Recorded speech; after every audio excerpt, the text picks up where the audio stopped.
Yo soy Joel Simon, gracias Pam, es buenísimo estar aquí. Yo soy el director ejecutivo del Comité para Proteger a los Periodistas. No voy a hablar mucho sobre el CPJ porque creo que lo que puedo hacer, que es más interesante, es contestar en 10 minutos esta pregunta, y tengo aquí algunas imágenes para guiar nuestra conversación. No quiero ser sarcástico ni provocador, pero realmente, literalmente me pregunto a quién le interesa cuál es la diferencia entre un periodista y un activista. Bueno, a los periodistas les interesa y quieren argumentar que esta distinción entre un periodista y un activista es clave para su identidad, es la clave para su identidad. ¿Qué distingue estas dos categorías, periodistas y activistas? Depende mucho de la perspectiva de la persona. Para algunos periodistas la diferencia es la objetividad o la subjetividad. Otros creen que un periodista tiene que ser objetivo y no puede estar comprometido con una causa o con un resultado. Algunos periodistas tienen mayor compromiso con ser fieles a la verdad y certeros, y trabajar con un marco ético, como se ven como los ojos y los oídos, la escucha del público.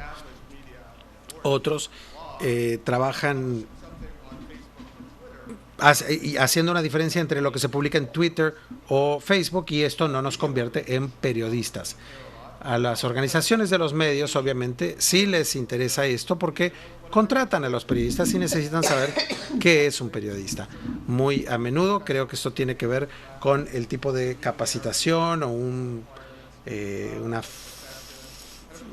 sentimiento de familiaridad con el compromiso y la identidad de aquel periodista que busca la verdad, sin importar hacia dónde nos lleva. Y hacen una distinción entre este trabajo con el activista que busca esto para lograr un objetivo específico. Hay otras organizaciones de medios que quieren que las personas tengan y cumplan con una agenda específica y creen que esta diferencia es obsoleta. Para otros hay una cultura institucional que muestra un compromiso con la información certera, fidedigna, pero muchos también tergiversan la verdad y aún así se autodenominan periodistas. A los del mundo de la universidad, a los académicos sí les interesa porque estudian este fenómeno, pero Pam ya nos dice que desde el punto de vista histórico y mundial tenemos que entender cómo van evolucionando estas perspectivas. Tomemos la idea de la imparcialidad como un principio que define al periodista. Ese es un concepto relativamente reciente que fue desarrollado para maximizar el mercado al que podemos llegar. ¿Por qué vamos a espantar o alienar a algunos? Durante gran parte de nuestra historia, el periodismo fue un esfuerzo muy partidario y un trabajo partidario. Este es un concepto americano, o estadounidense, el de la imparcialidad. Grupos de libertad de prensa, ¿a ellos les interesa? Yo lo sé porque yo participo en uno de esos. Nuestra misión en el Comité para Proteger a los Periodistas es obviamente defender a los periodistas donde estén en el mundo, y aunque buscamos identificar a quién tenemos que proteger, también tenemos que reconocer que si participamos en comentarios en base a los hechos, estamos haciendo el trabajo de un periodista. No vemos este tema solo en términos abstractos. La pregunta no es si la persona que ha sido encarcelada o perseguida es un periodista por definición. La pregunta es, ¿esta persona trabaja en un mundo y en una sociedad donde hay restricciones a la actividad de los medios? Ninguna de estas preguntas es determinativa por sí sola, pero todas terminan siendo parte de nuestra evaluación. Por eso, juzgamos que a veces los activistas o los blogueros activistas chinos también tiene la función del periodista, o los que en Siria ponen videos de las batallas allí en Siria. Déjenme explicar.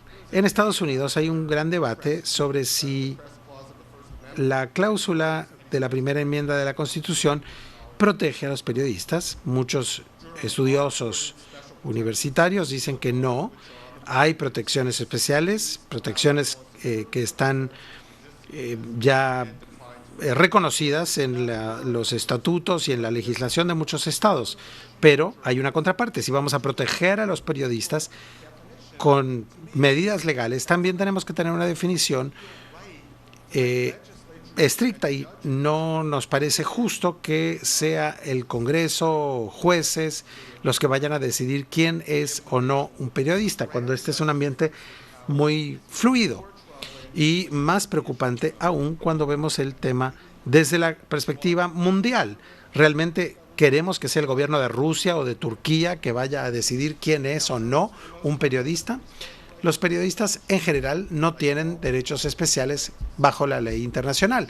Como muchas personas tienen derecho a recibir información, los periodistas que cubren una guerra tienen los mismos derechos que todos los ciudadanos civiles, pero no son parte de una clase protegida como lo es el personal médico. ¿Por qué?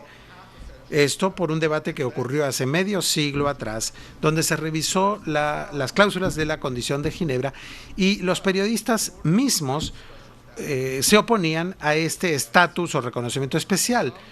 Y esto porque para conseguir ese reconocimiento especial hay que darle un poder especial al gobierno que determinaría quién es o no un periodista. Y eso es un factor que rechazaron contundentemente los periodistas. Nunca es fácil esta determinación de quién es y quién no es un periodista. Por eso el proceso siempre ha sido determinado según el contexto. No voy a enfatizar o insistir demasiado. Obviamente la tecnología hace que sea mucho más difícil hacer esta diferenciación. Yo no puedo recordar un debate más encarnado sobre si una persona era o no un periodista en el caso de Edward Snowden. Mi opinión es que Snowden no es un periodista, él es un activista, pero ese debate puede ser interesante, pero realmente es secundario porque, perdón, no Edward Snowden, Assange. Si Assange fuera a ser enjuiciado por su función con Wikileaks, todos los periodistas que recogen esa información legalmente no tienen ninguna distinción de lo que hace Wikileaks de Julian Assange. Entonces hay que diferenciar claramente quizás el trabajo que tácticamente para Julian Assange lo quita de esta categoría. Vean entonces, para la mayoría de nosotros aquí somos parte de esta categoría que acabo de describir, y importa sobre cómo entendemos nuestro propio papel y como sociedad, cómo accedemos y cómo entendemos esta información. Son temas muy complejos y me dará mucho gusto poder hablarlo con los otros panelistas de esta tarde. Pero en muchos aspectos simplemente no es importante porque un periodista no tiene una protección especial. Y esto es a propósito, porque un periodista no quiere tener que rendirle a ningún gobierno el poder de definir, no quiere darle ese poder a un gobierno de definir quién es y quién no es un periodista. Queremos que los periodistas gocen de la protección más amplia que todos los ciudadanos tienen de la libertad de expresión, un espacio que deben defender junto con otros activistas, pero los partidos políticos, los blogueros, los escritores, todos estos también gozan de esta misma protección. Es una distinción y una diferencia interesante, quizás en un congreso como este, pero a fin de cuentas y en última instancia, un periodista es más libre, está más seguro cuando la diferencia entre un periodista y un no periodista está un poco borrosa.